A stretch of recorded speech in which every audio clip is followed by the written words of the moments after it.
Bonsoir à toutes et à tous, j'espère que tout le monde va bien. Je suis ravi de vous retrouver dans cette vidéo hebdomadaire intitulée Un monde parfait.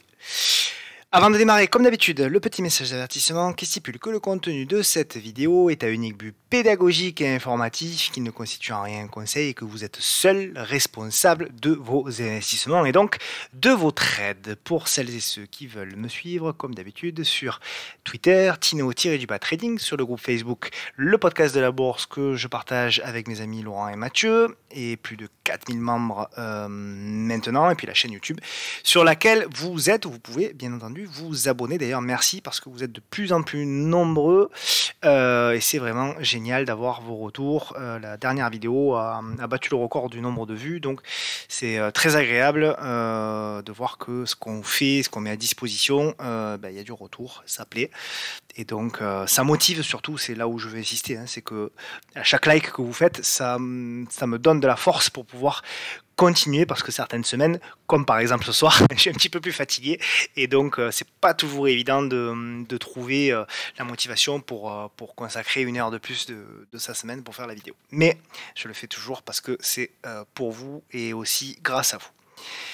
Pour celles et ceux qui veulent aller un petit peu plus loin en termes de formation, de coaching et de salon de trading, tous les produits que l'on propose sont sur le site pepitortrade.com. Allez, on attaque avec le programme. Donc un programme assez chargé, bien qu'on va essayer d'aller un petit peu plus vite peut-être que les semaines précédentes où on avait énormément de choses à se dire. Je pense que là on va rentrer dans une phase de marché un petit peu, je l'espère en tout cas, un petit peu plus calme, et donc très certainement que on aura moins de choses à se dire, et c'est peut-être pas plus mal. Donc cette semaine on a du Trigano, on a Arkema, Alstom, Rémi Cointreau, Veolia, Crossject, Believe, ASML, Selectis, Sanofi, Albert, Seb, Flow Trader, Thales, et puis aux États-Unis, Pfizer, Walt Disney, Peloton. Puis on jettera comme d'habitude un petit coup d'œil certainement à Apple. Si vous aimez cette vidéo, je vous remercie de la liker, de faire une petite pause, de la liker, et surtout le plus important, de la partager, que ce soit sur Twitter ou sur Facebook ou sur d'autres réseaux, parce que il y a beaucoup de débutants qui ça peut donner un coup de main pour plutôt que de démarrer un peu n'importe comment, avoir quelques bases pour démarrer, c'est toujours bien de savoir un petit peu où on met les pieds, donc si ça peut aider, tant mieux. Donc je vous remercie pour ça. Allez, on attaque avec donc le CAC 40. Alors, donc on avait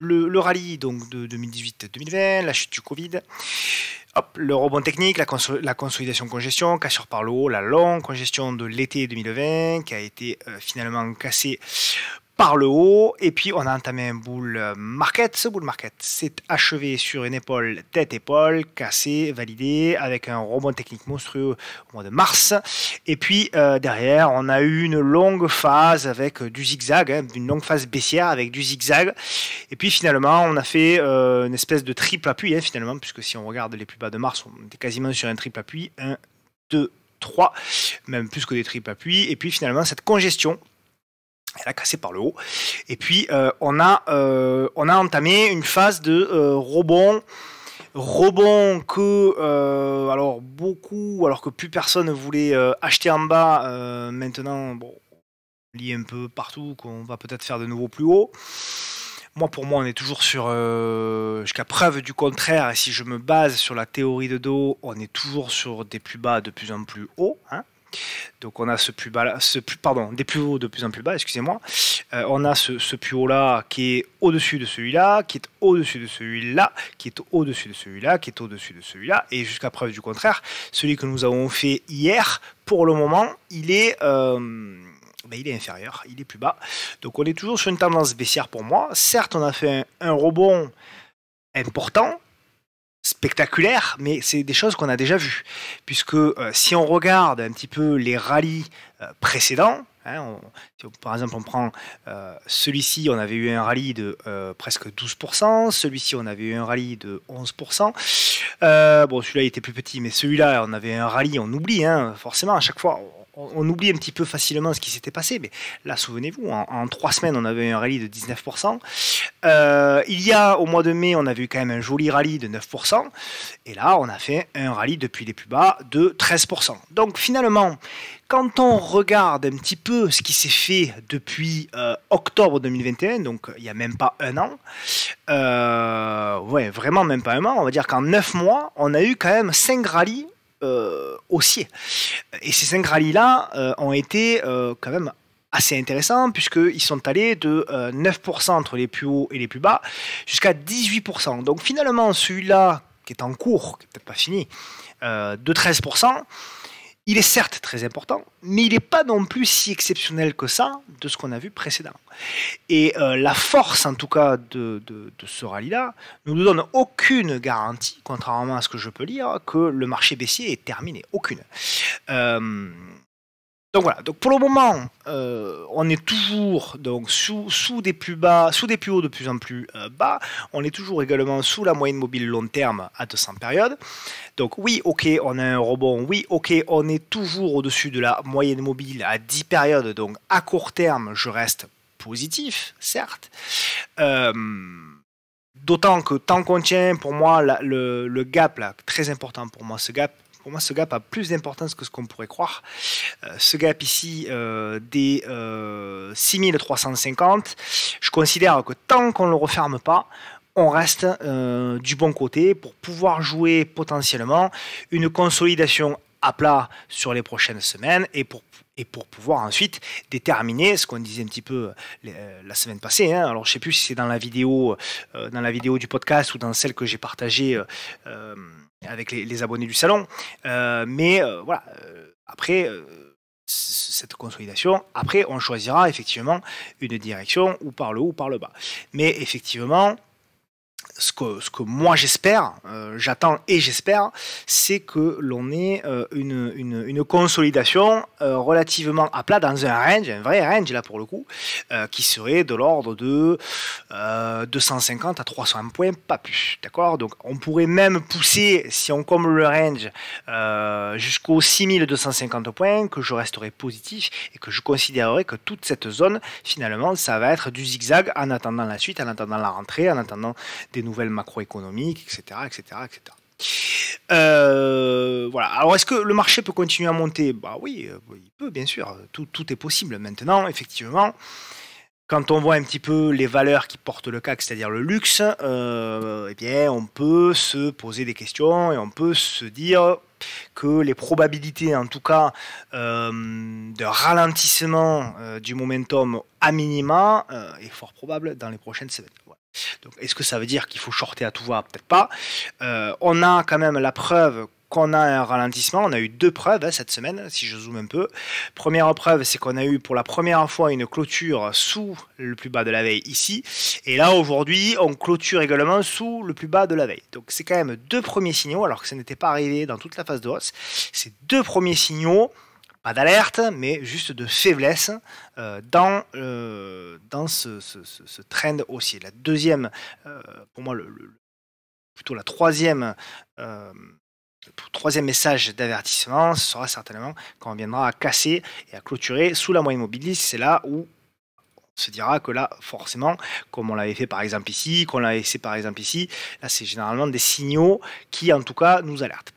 Voilà, donc on reste évidemment prudent, on reste d'autant plus sélectif, c'est-à-dire qu'on va aller chercher des dossiers qui n'ont pas encore rebondi. Alors c'est passé un petit peu cette semaine ce qu'on avait prévu. Alors des fois, toujours pareil, on fait des scénarios non pas pour prédire l'avenir, mais pour se préparer psychologiquement à ce qui pourrait se passer. Et la semaine dernière, donc on avait dit rebond sur les bancaires, et effectivement les bancaires qui étaient pour moi le troisième secteur qui n'avait pas rebondi, eh bien on a vu que cette semaine, je pense à BNP, Société Générale et Crédit Agricole aujourd'hui et hier, qui ont très bien tenu, et voire même plus, qui ont performé, qui ont surperformé.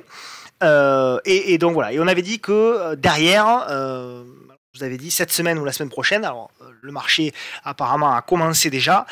Vous avez dit la semaine dernière certainement que le marché ira ensuite sur les valeurs des télécommunications. Et on l'a vu avec notamment Orange aujourd'hui qui a surperformé et toute la semaine Eutelsat qui a également surperformé. Donc ça veut dire que le marché, on va pas dire qu'il est vendeur, mais on va dire qu'il commence à se dire ok, on a bien monté, je vais commencer à rentrer dans mon portefeuille un petit peu de valeur défensive pour pouvoir rééquilibrer un petit peu mon portefeuille et puis ensuite on verra ce qu'on fait à la rentrée, s'il y a des nouveaux flux, s'il y a des bonnes nouvelles, etc. etc., etc.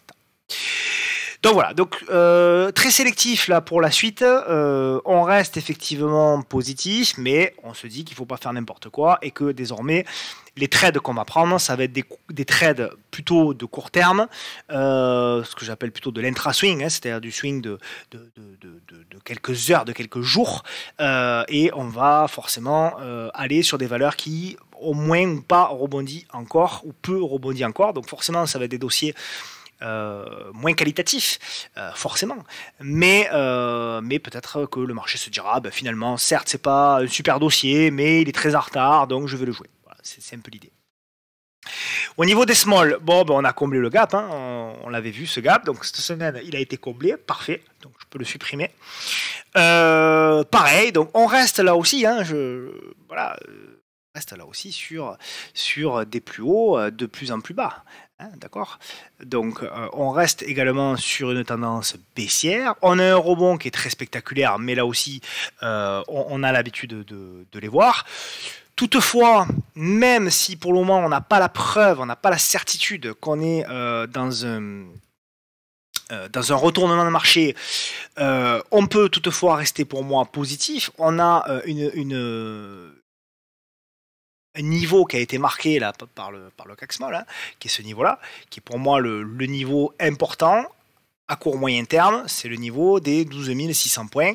Je pense que tant qu'on est au-dessus des 12 600 points, je reste positif sur les small, même si à moyen terme, je garde toujours pour moi, on verra si ça se produit ou pas, j'en sais strictement rien, mais je garde pour moi la possibilité, du moins je n'efface pas la possibilité d'un retour à un moment donné sur le support ici qui n'a pas été pour moi retesté, c'est pour ça que ça m'embête un peu, et à ce moment-là, on verra. C'est possible qu'on n'y aille jamais, mais en tout cas, je le garde dans ma tête, donc à chaque fois que je trade, je me dis ok, tu peux trader, mais toujours avoir l'idée qu'on peut avoir à un moment donné de nouveau une reprise de la tendance de fond qui est à ce stade, je dis bien à ce stade, toujours baissière. Allez, on va pour les actions. Donc on a Trigano. Donc Trigano, on avait parlé de la vidéo. Alors je sais plus pareil si c'est la vidéo hebdo ou la vidéo que j'ai partagée. À la limite c'est pas très grave puisque la plupart ont vu les deux. Donc on avait dit donc cette semaine que ça veut dire que moi j'attendais un retour potentiel sur le bas de cette figure. Donc c'est ce qui s'est produit. On voit que on a bloqué. Alors on a cassé certes la résistance oblique, mais apparemment le marché s'en fiche un peu de cette résistance oblique. Alors est-ce qu'elle est mal tracée ou du moins pas tracée comme le marché le souhaite? En tout cas, ce qui est sûr et certain, c'est qu'il y a un niveau de résistance qui est ici. Pour moi, on est toujours dans la congestion. Aujourd'hui, on a un reflux parce que le marché, voilà, le marché a pris des bénéfices aujourd'hui. Mais pour moi, on est quand même toujours dans la congestion. Il n'y a pas le feu et on est toujours, voilà, on a une séance très baissière certes, mais on voit qu'il se fait dans très peu de volume.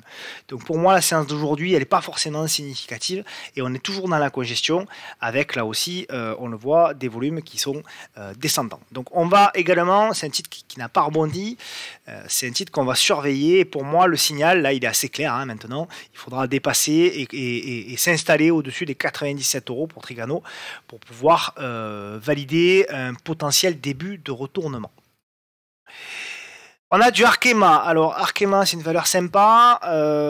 On est pour moi dans une très large figure qui est, comme souvent, un biseau descendant très long terme, voilà, qui s'inscrit plutôt comme ça.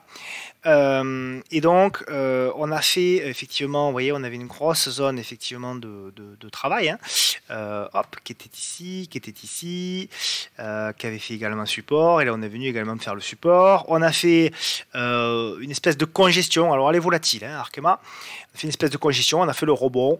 Donc voilà, je suis toujours pour moi plutôt positif. Je pars du principe que voilà, il faudra dépasser cette espèce de congestion, de consolidation. Alors je sais pas comment trop la tracer, je vous avoue, mais voilà, je pars du principe qu'il faudra dépasser les 93,50 €, 93,40 € pour pouvoir être positif. Voilà, dépasser ce niveau-là, s'installer durablement au-dessus de ce niveau-là.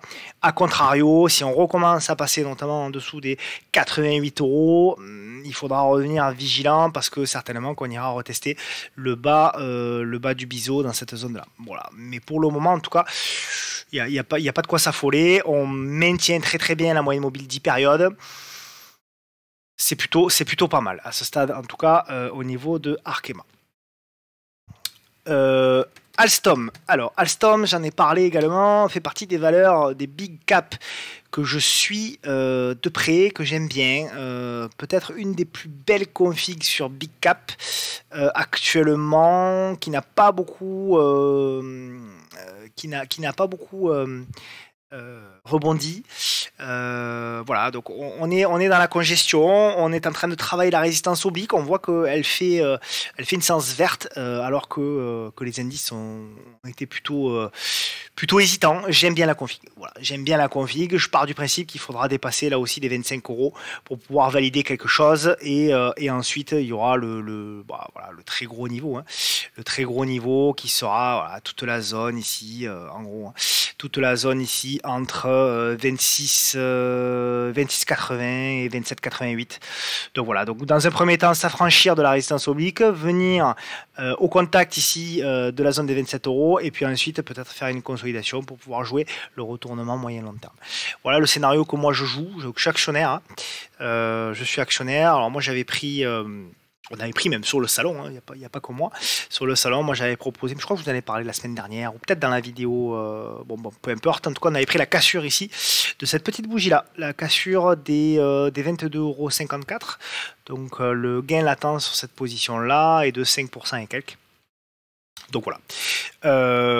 Donc on laisse une position. Moi j'ai allégé 30% juste au contact, histoire de payer le risque, et puis le reste stop au prix d'achat. Et puis on espère que ça va se poursuivre.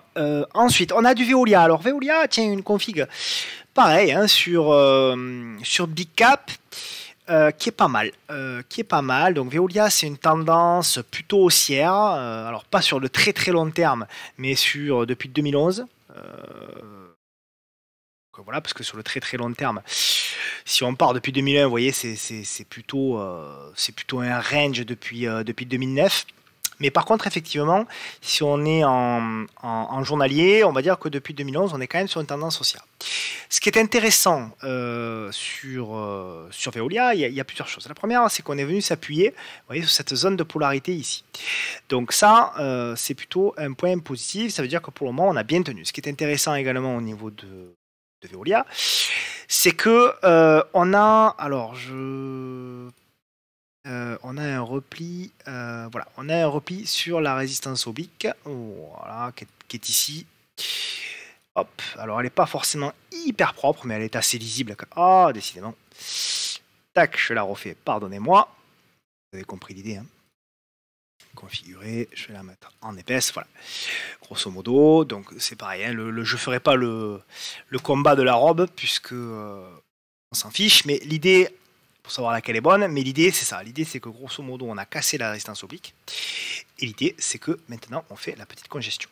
Donc c'est intéressant. C'est très intéressant puisque effectivement on a cette congestion. On voit que sur la séance d'aujourd'hui, on fait une séance rouge, certes, mais on voit que quand même on a des mèches basses.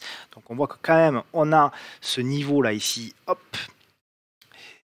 voilà, tout ce niveau là qui fait support.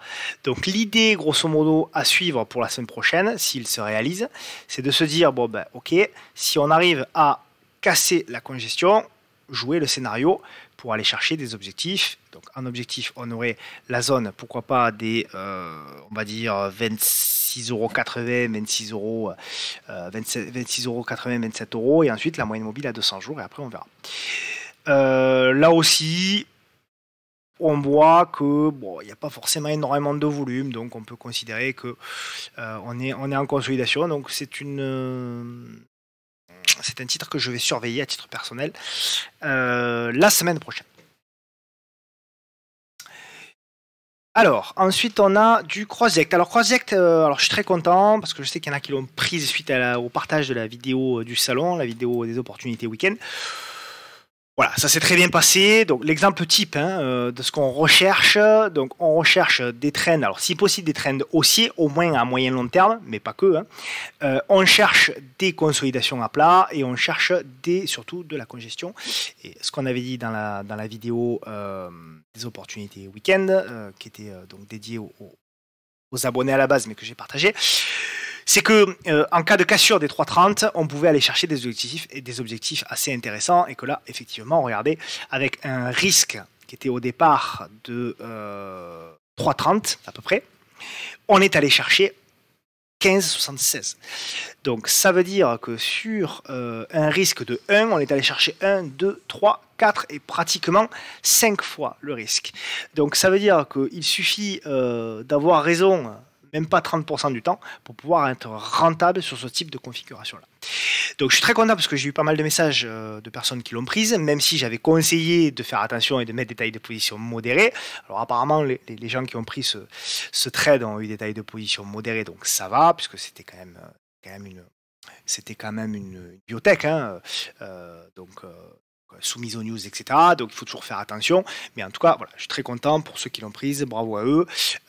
Donc ce genre de configuration-là, il ne faut pas hésiter à alléger au fur et à mesure. Et si possible, toujours garder une petite position avec un stop au prix d'achat, 10, 5%, peu importe, 30% même si vous voulez, si vous avez confiance. Et vous l'oubliez. Vous la mettez, vous dites que cette position-là, c'est pour votre portefeuille long terme. Vous la mettez en fond de portefeuille.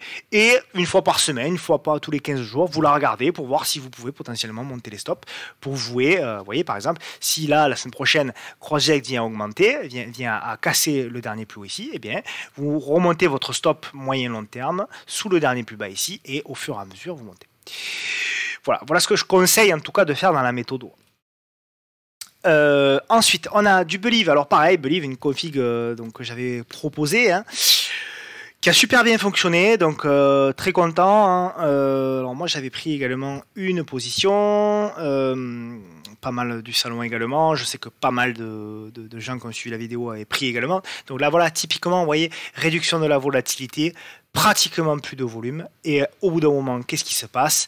On a comme de par hasard une cassure et derrière on a un petit pullback en plus, il y avait possibilité pour les retardataires de prendre le pullback et derrière on a une explosion du titre puisque au plus haut c'est un titre qui avait pris 16%, vous voyez, donc vous faites 16% en 1, 2, 3, 4 bougies, 4 jours, en 4 jours vous faites 16%, donc effectivement il faut money manager ça, pas faire n'importe quoi, etc. Mais c'est la répétition, la répétition de ce genre de trade-là avec un excellent money management qui va faire qu'effectivement, même si vous gagnez qu'une position sur 3 à la limite, vous avez des ratios tellement importants que sur le moyen long terme, eh bien, premièrement, vous allez être rentable, et deuxièmement, vous n'allez pas risquer votre portefeuille, puisque vous allez avoir un super money management où vous prenez des positions qui vont représenter, par exemple, 5 ou 10% de votre capital grand maximum. Donc, si vous prenez, par exemple, une position de 5% de votre capital, et que vous prenez ici un stop à 4%, ça veut dire que vous risquez très très peu sur votre portefeuille. Même si ça se passe mal, même si vous avez une sale news, bon, vous risquez très très peu en termes d'exposition sur votre portefeuille. Donc l'idée c'est de multiplier ce nombre de trades, d'aller chercher des configurations, de regarder un minimum quand même les fondamentaux des sociétés, on n'est pas non plus... voilà, mais l'idée c'est toujours d'aller chercher ce type de configuration avec des ratios gain-risque importants pour pouvoir se dire, bon ben voilà, je sais que même si j'ai tort plus d'une fois sur deux, je peux quand même gagner de l'argent sur le moyen et long terme sans risquer mon portefeuille. Ensuite, on a du ASML Holding. Alors, c'est le secteur, bien entendu, des semi-conducteurs qui a très bien performé. Donc voilà, alors on l'avait dessiné il y a quelques temps. Donc on avait là aussi une espèce de... Alors c'était un biseau descendant, mais qui avait fini par casser par le bas réintégration. Et puis là aussi, vous voyez, on avait comme la plupart pas toutes, hein, mais la plupart des grosses hausses démarrent toujours sur des congestions sur les plus bas. C'est pour ça que je vous dis toujours qu'il faut observer les congestions, parce que vous voyez, quand on a une réduction de la volatilité, on a une réduction, vous voyez ici, des volumes. Je me répète vidéo après vidéo, mais alors je suis content parce que je vois que de plus en plus de gens me taguent sur Twitter en me disant regarde cette congestion, regarde cette congestion. Alors je suis très content de pouvoir partager une des méthodes que j'enseigne. Il y a bien sûr d'autres, mais c'est quand même une méthode qui fonctionne et qui permet, qui est relativement facile à appréhender, quoi.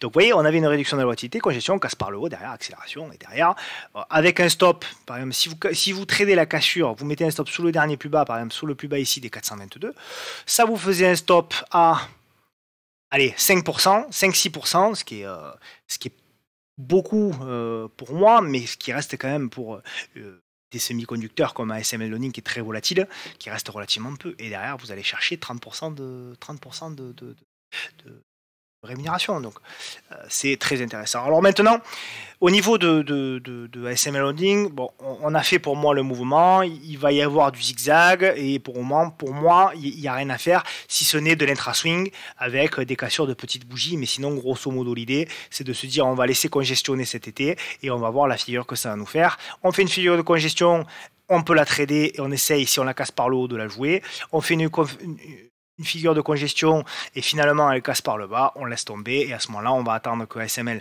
revienne un petit peu plus bas, congestionne un peu plus bas pour rejouer le coup.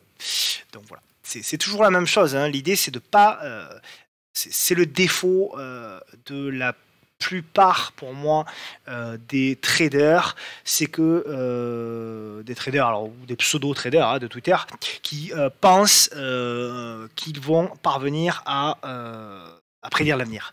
Et ça, c'est une erreur fondamentale, parce que le but, ce n'est pas de prédire l'avenir. Le but, c'est de simplement chercher des configurations, des patterns ou des setups qu'on a l'habitude de trader, qu'on a backtesté, etc.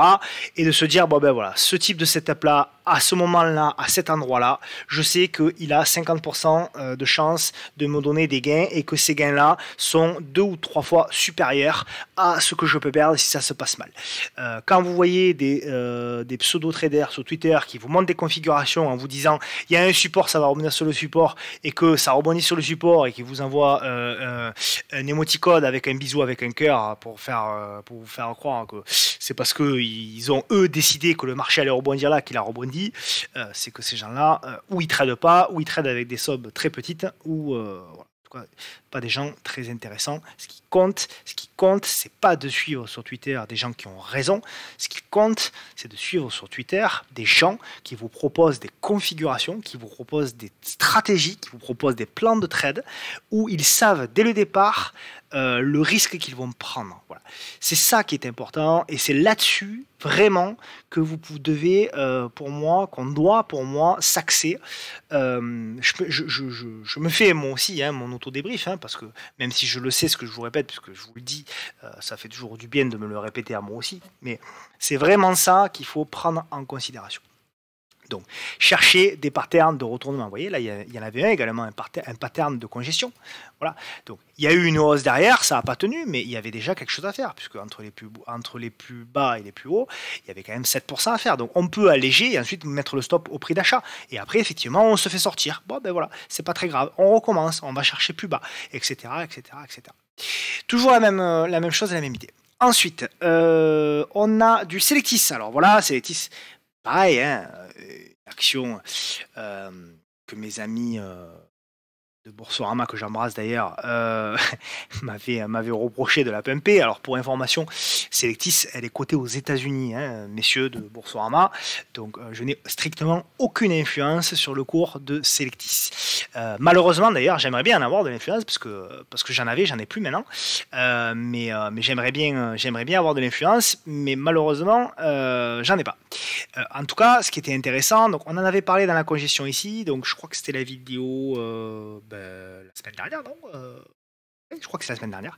Donc on avait dit congestion à suivre, alors tendance très baissière, certes, mais on voit bien qu'on a un cours qui effectivement comme je vous l'avais dit, hein, était très baissier. Et puis là, on a un cours où on a un momentum baissier qui est en ralentissement. Et il est tellement en ralentissement qu'à un moment donné, ce momentum baissier, il se met quasiment à plat. Et dans ce plat qu'il est en train de faire, hein, grosso modo, hein, cette espèce de plat là, ici, là, eh bien, il commence à faire une congestion. Et c'est là où nous, ça nous intéresse. Et effectivement, ça n'a pas loupé. Donc, une congestion, évidemment, il n'y a plus de volume. Regardez, je vous l'avais tracé, hein, il n'y a pas de... comme je disais sur Twitter, il n'y a pas de triche avec moi en tout cas, il n'y a pas de triche. Ça marche pas, ça c'est autre chose, mais les plans que l'on propose, les idées, les scénarios que l'on propose, ils sont dits à l'avance et après on étudie. Et on étudie est-ce qu'on avait raison, est-ce qu'on avait tort, pourquoi on avait raison et pourquoi on avait tort. Mais il n'y a pas de triche. Et là effectivement on avait dit quoi?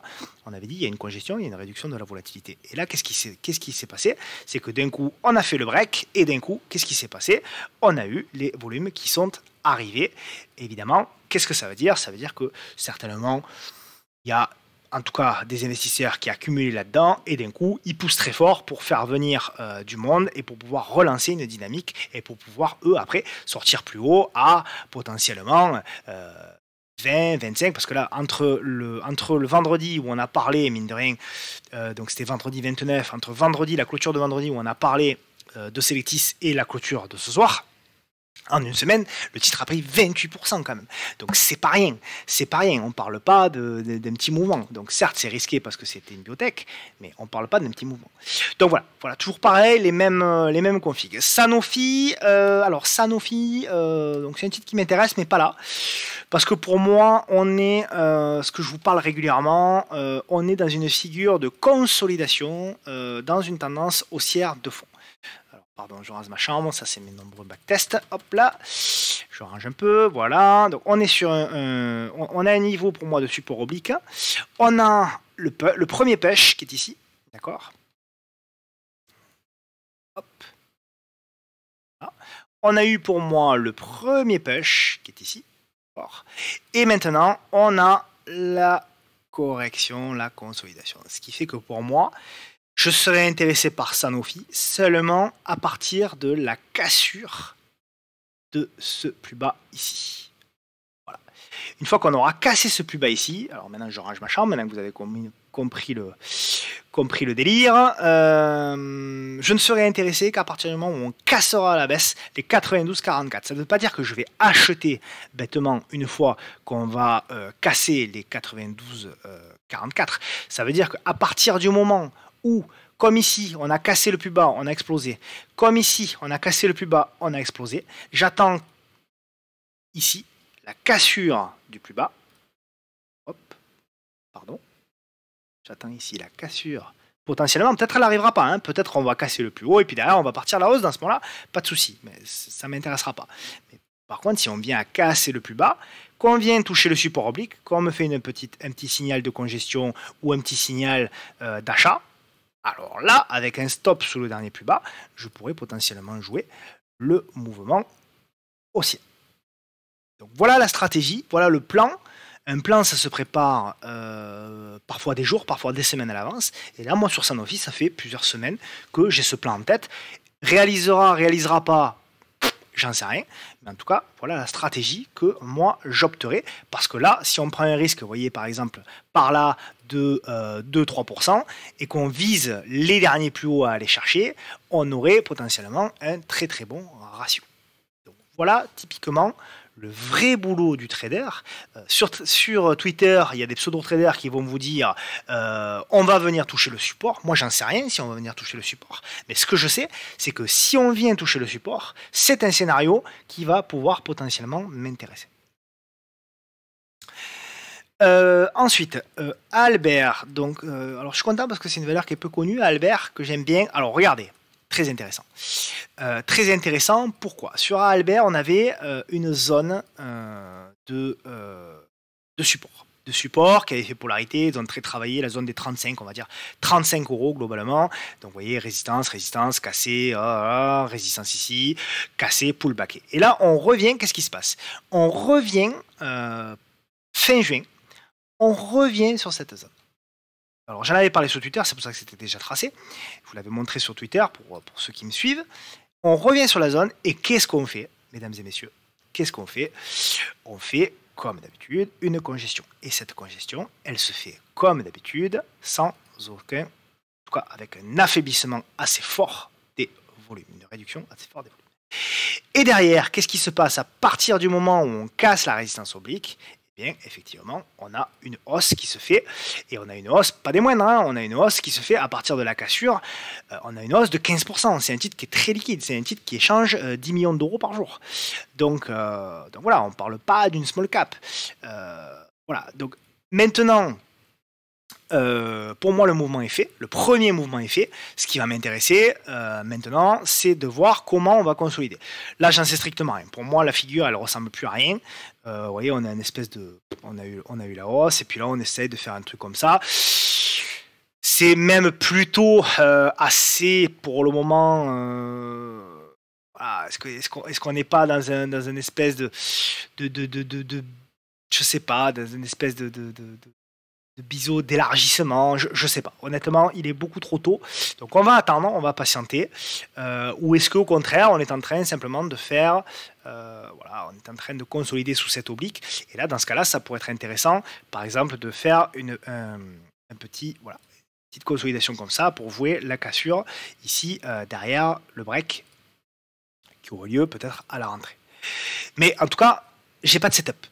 J'ai pas de setup d'achat, j'ai pas, voilà, j'ai aucun setup d'entrée qui m'offrirait un potentiel ratio gain-risque important. Donc pour le moment, ça fait partie des titres que je mets en observation pour ma part et je mets de côté et j'attends que à un moment donné, il y ait des bougies qui deviennent un petit peu plus intéressantes et qui me prouvent que on peut tenter d'acheter avec un ratio gain-risque qui me plaît.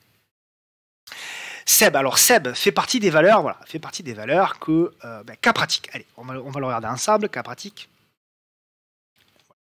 Qu'est-ce que j'ai sur Seb? Je vais dézoomer. Déjà, première chose, quand vous étudiez un graphe, on dézoome. Donc là, je me mets en hebdomadaire. D'accord? Hebdomadaire, qu'est-ce que j'ai en hebdomadaire? J'ai très simplement une zone de support. Zone support, pas des moindres. Puisque si on élargit même un petit peu plus, on s'aperçoit qu'en hebdomadaire, c'était une zone de support, résistance, excusez-moi, je suis un petit peu fatigué, support. Et quand on arrive après en daily, donc on identifie effectivement un gros niveau de support, et puis quand on arrive en daily, on s'aperçoit qu'on a une réduction de la volatilité. Alors certes, c'est très baissier, hein, on est sur un titre très baissier, mais on a une réduction de la volatilité. Ah, quelle est la figure? Je ne sais pas, mais on a une réduction de la volatilité, potentiellement en biseau descendant, et on a... Voilà, je ne vous fais pas de dessin, comme d'habitude. D'accord? Et on a un titre qui est en retard. On a eu un gap baissier, on a un titre qui est en retard, on a un titre... Voilà. Donc, typiquement, le genre de titre qui, désormais, fait une consolidation à place en volume, et qui pourrait, en cas de break, à la hausse, eh bien, nous offrir un ratio gain-risque important. Donc, titre à suivre également, potentiellement la semaine prochaine ou les prochaines séances. En revanche, casse par le bas, d'accord? On casse par le haut, en effet, hop, on peut jouer la relance. On casse par le bas, c'est fini. On casse par le bas, on s'y intéresse plus. Il faut lâcher tout de suite la position parce que ça peut vite dégrader, d'accord? Donc voilà pour ça. Flow Trader. Alors, Flow Trader, pareil. Alors, je commence à m'y intéresser pour une raison très simple. C'est qu'on est en hebdomadaire. Voilà, on est sur un niveau de support oblique. D'accord? Ce niveau de support oblique, on est dessus. On est dessus et on a donc support oblique hebdomadaire, hein, vous avez vu. Et on a potentiellement là aussi la mise en place d'une consolidation. Alors, et on manque de Chandelier encore, mais si on voit que on a un affaiblissement dans la baisse, puisqu'on a pratiquement plus de vendeurs, on n'a pas encore d'acheteurs, on est d'accord, on n'a pas encore de signal, mais on a potentiellement quelque chose qui est en train de se mettre en place. On a un niveau de résistance qui a été défini ici, d'accord, à 21,54 €. Donc on pourrait se dire que potentiellement, si la congestion se poursuit la semaine prochaine et qu'on a une cassure des 21,54 €, le stop il est très clair, il est sous les 70 €, il se place sous les, sous les 20,70 €. Donc ça nous ferait un stop à 4%, d'accord, sur une valeur qui a déjà publié, qui est très liquide. Alors les fondamentaux ne sont pas excellents, on est d'accord, mais on a quand même un stop très court, une valeur qui est très liquide, et on a un ratio gain-risque. Voilà. Si on ne faisait, allez, ne serait-ce que, alors la dernière baisse, elle est là, hein, on va dire toute la phase de baisse, elle est là. Si on venait à retracer ne serait-ce que 38% de la phase de baisse, on aurait un objectif à plus de 25%. Si on revenait simplement ici sur ce plus haut-là, on aurait un objectif à plus de 15%, avec un stop au départ de 3-4%. Donc c'est là où en effet on sait qu'on est sur une tendance baissière. En effet, il ne faut pas faire que ça. En effet, il ne faut pas trader que des valeurs qui sont en tendance baissière. Mais avoir une diversification dans son portefeuille, c'est aussi se dire je trade des valeurs qui sont en train d'osciller pour la majorité de mes trades, mais j'ai aussi dans mon portefeuille une partie que j'alloue à des trades comme ça, qui certes n'ont pas les probabilités de réussite avec moi, mais où j'ai des ratios gain-risque très importants. C'est aussi ça la diversification d'un portefeuille, notamment en swing trading. Pas en long terme, hein, je parle, en swing trading. Moi, au niveau du salon, quand je propose des trades, les abonnés pourraient en témoigner, je propose tout type de trades. Je propose un peu de tout. Je propose des trades sur des excès baissiers, je propose des trades sur des tendances haussières, je propose des trades sur des congestions, sur des continuations de tendance, etc. Parce que je pars du principe que la diversification du risque, elle est aussi là-dedans. Ensuite, on a pour les valeurs de l'Euronext, on a du Thales. Alors, Thales, donc là, vous voyez, on est sur un trend haussier. Donc, on a une valeur qui est pour moi à plat depuis, voilà, depuis grosso modo, depuis mars. Difficile à trader, difficile de trouver un point d'entrée. On a même potentiellement une espèce de biseau ascendant auquel il faudra quand même prêter attention. Voilà, c'est pas un signal j'ai pas de signal de vente encore. Je pars du principe que tant qu'on est pour moi ici au-dessus des allez, on va dire en zone large, au-dessus des 120, 121, je reste positif sur le titre. En revanche, oui, clairement, si on repasse en dessous, si vous êtes dedans et qu'on commence à venir gratouiller tout ça, cette zone, je pense qu'il faudra peut-être pas prendre de risques, hein, même si derrière ça peut repartir évidemment, mais je pense qu'il ne faudra pas prendre de risques et alléger. Pour ceux qui veulent rentrer, pas évident. On a une petite bougie aussi aujourd'hui qu'on peut trader, éventuellement la cassure avec un stop très agressif, par exemple sous le dernier plus bas. Bon, ça peut se faire, hein. Ça peut se tenter. Hein. Donc pour ceux qui veulent rentrer, par exemple la semaine prochaine, si on voit que les tensions géopolitiques là aussi commence à partir un peu en sucette comme ça avait été le cas pour l'Ukraine.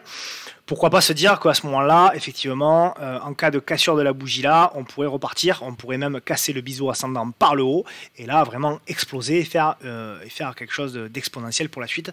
Et ça nous permettrait en plus avec un stop très très court, hein, puisqu'on aura un stop ici, donc ça nous ferait un stop à 2%, quoi. C'est un stop cadeau. Pourquoi pas, ça peut se tenter. Donc achat au-dessus de 124,30 €. On viserait un premier objectif pour moi ici les 128 et ensuite on laisse traîner une position pour aller chercher un peu plus haut, voire beaucoup plus haut. Et donc, à contrario, hein, je répète, hein, en dessous des 120, 121, on redevient un petit peu plus prudent. Puis on va terminer par les valeurs américaines avec Pfizer. Alors, Pfizer, donc tendance haussière de long terme. Ce qui est intéressant au niveau de Pfizer, c'est ça. Donc, push, consolidation. D'accord ? Donc on a vraiment ici une figure de consolidation. On voit que on a du mal à aller plus haut, mais on a aussi du mal à aller plus bas. Donc c'est plutôt intéressant. Je partirai sur l'idée, là aussi, peut-être de vaguement, hein, une espèce de biseau, alors je sais pas trop, peut-être peut-être plus comme ça. Oui, ça doit être. Je pense que c'est ça que le marché a validé. Voilà, une espèce de triangle. Donc pour moi, ce genre de figure-là, vous avez deux possibilités pour les trader. Soit vous attendez un repli en bas et vous jouez un scénario de cassure, d'accord, pour jouer ensuite le scénario de retour vers la hausse, la congestion et la continuité. Soit, ça c'est pour les plus agressifs d'entre vous, les moins agressifs vont attendre la cassure de la résistance oblique, la congestion, la consolidation et le nouveau départ. Là aussi, à contrario, si on casse par le bas, on oublie. Donc vous voyez, là également, l'objectif, alors c'est toujours pareil, dans mes vidéos, il y a toujours 2% pardon, hein, je vais être mal poli, mais il y a toujours 2% d'abrutis, ça fait partie du jeu, qui vont regarder la vidéo et qui vont dire « Ah, toi, tu es très fort, tu es en train de nous dire que où ça va monter, où ça va baisser. » Donc ces gens-là, je leur réponds comme je réponds à chaque fois, que je ne prédis pas l'avenir, je fais juste des hypothèses, des scénarios d'hypothèses de travail pour intervenir sur des zones intéressantes en ce sens que ce sont des zones qui vont nous apporter des ratios gain-risque très intéressants. Et là, les zones, il n'y en a pas 50 000 pour moi. C'est toujours pareil. Quand vous regardez un graphe, quand vous montrez un graphe à un débutant, quelqu'un qui ne fait pas de bourse, et que vous lui demandez où c'est qu'il faut acheter, il va vous dire, bah, c'est très simple, il faut acheter là, il faut acheter là, etc., etc. Quand vous montrez le même graphe à quelqu'un qui trade et qui est honnête, il n'y en a pas beaucoup, il va vous dire, ben, pour moi, là, ici, il fallait acheter. Voilà, parce que là, j'avais une grosse congestion. Voilà. Ça, c'est un trader qui va vous dire ça. Le trader, le vrai trader, il va vous dire, là, il y avait un setup d'entrée. Il va vous dire également, vous voyez, là, il y avait un setup d'entrée. Ça, c'est le vrai trader. Donc le vrai trader, il ne va pas identifier les plus bas. Il ne va pas vous dire qu'il faut rentrer au plus bas. Le vrai trader, il va vous identifier des zones qui vont vous offrir des ratios gain-risque très importants. Donc, c'est ce que je réponds à nouveau. C'est que l'objectif, c'est d'avoir, encore une fois, ici, le scénario d'une consolidation. Si cette consolidation nous offre une congestion avec une cassure pour pouvoir entrer, on y va. Si elle ne nous l'offre pas, on attend la cassure de la résistance oblique et on attend la congestion au-dessus de la résistance oblique pour jouer le deuxième mouvement. Pour moi, ce sont ces deux possibilités pour pouvoir jouer un setup d'achat.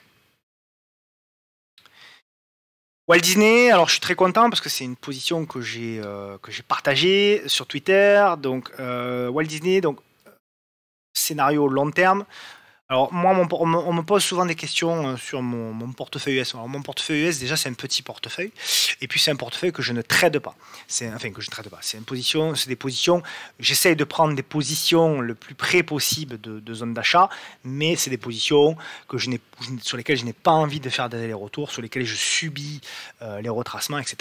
Et là, Walt Disney, c'est une position qui m'intéressait parce que j'avais identifié la zone ici en hebdomadaire de support qui était ici. Et donc, effectivement, lorsqu'on est revenu dessus, aux alentours des 92 $ et quelques, j'ai partagé sur Twitter l'entrée en live, je l'ai partagé, c'était ici. Vous voyez, on avait ce qui m'intéressait, là aussi beaucoup. Donc, j'avais identifié, comme d'habitude, la congestion.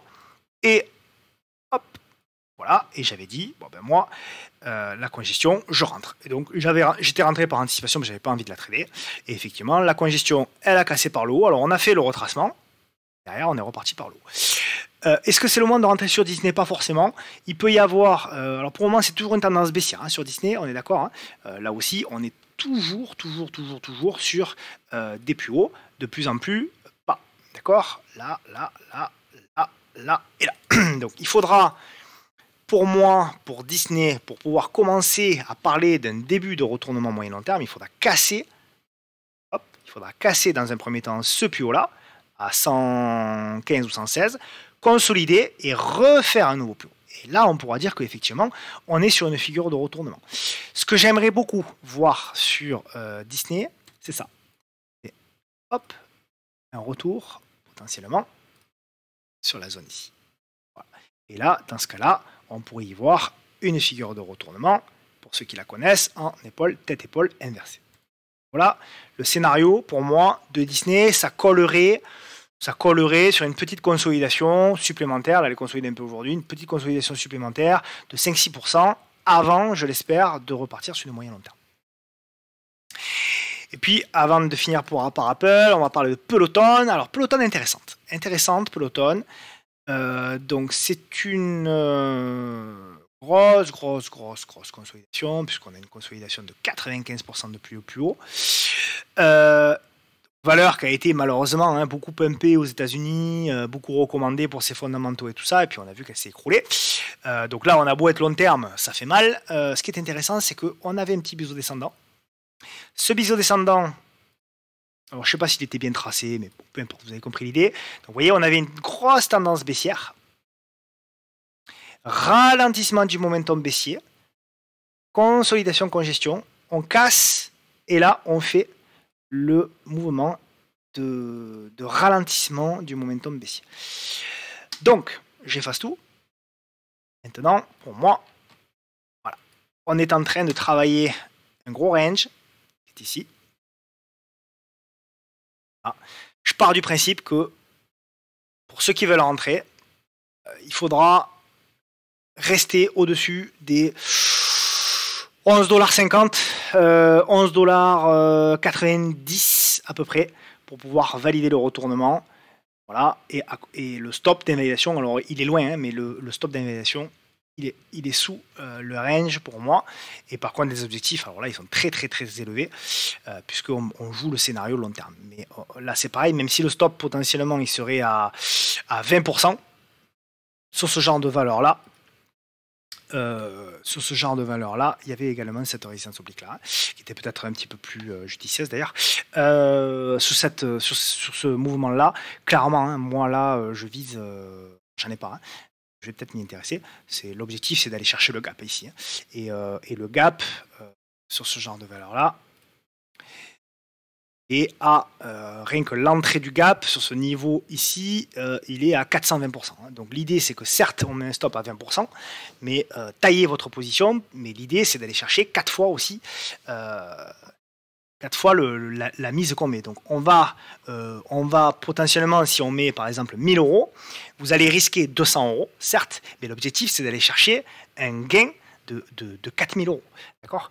Donc, pensez à manager votre position par rapport à ça. C'est une position, pour moi, moyen long terme. Peut-être que je vais en prendre un peu, je vais voir.